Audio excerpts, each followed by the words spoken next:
สวัสดีค่ะวันนี้ช่องฟู้ดเฮลท์วาไรตี้นำเสนอเมนูต้มยำปลาช่อน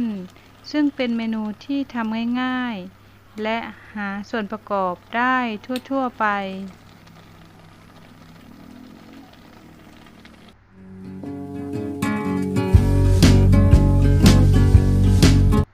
วันนี้เรามีปลาช่อน2 ตัวหั่นเป็นท่อนๆล้างให้สะอาดดับกลิ่นคาวด้วยเกลือแล้วก็เครื่องปรุงกระเทียมข่าตะไคร้ใบมะกรูดแล้วก็ต้นหอมผักชีนะคะข่าแล้วก็นำมาหั่นเตรียมไว้นะคะหั่นเป็นแว่นบางๆเพื่อให้ได้กลิ่นและรสชาติของข่านะคะใบมะกรูดเราก็นำมาฉีกนะคะ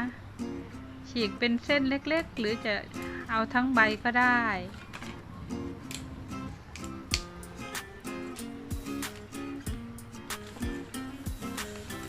ตะไคร้ก็เอา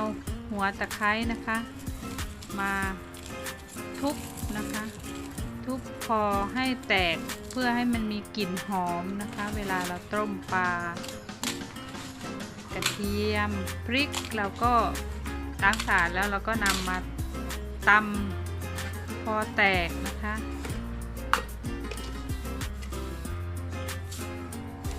ใส่เกลือเล็กน้อยเพื่อให้ตำพริกได้ละเอียดง่ายยิ่งขึ้น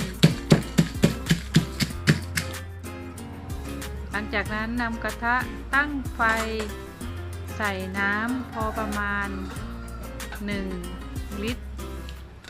แล้วก็ใส่ตะไคร้ลงไปใบมะกรูดข่าลงไป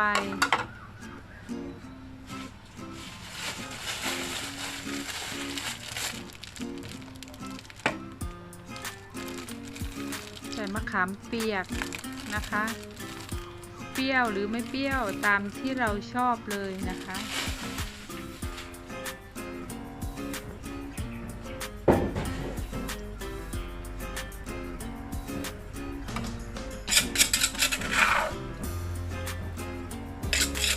จากนั้นก็ตักพริกที่โขลกไว้ใส่ลงไปน้ำเดือดนะคะเมื่อน้ำเดือดเต็มที่เราก็นำใส่เครื่องปรุงนะคะเกลือ 1-2 ช้อนชาผงปรุงรส1 ช้อนชา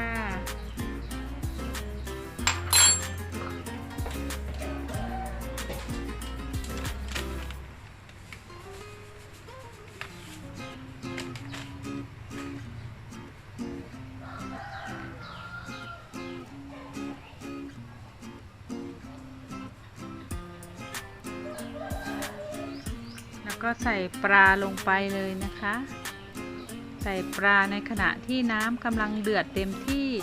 ถ้าน้ำยังไม่เดือดเราใส่ปลาลงไปมันจะทำให้ปลามีกลิ่นคาวนะคะไม่อร่อย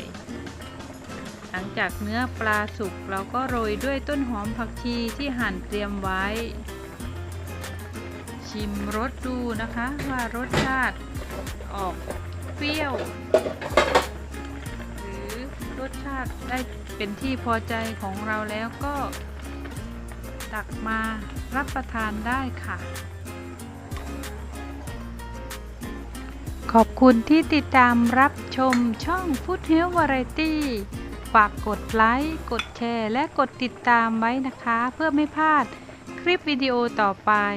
เมนูอาหารอร่อยๆที่จะนำมาเสนอในวันต่อไปขอบคุณค่ะ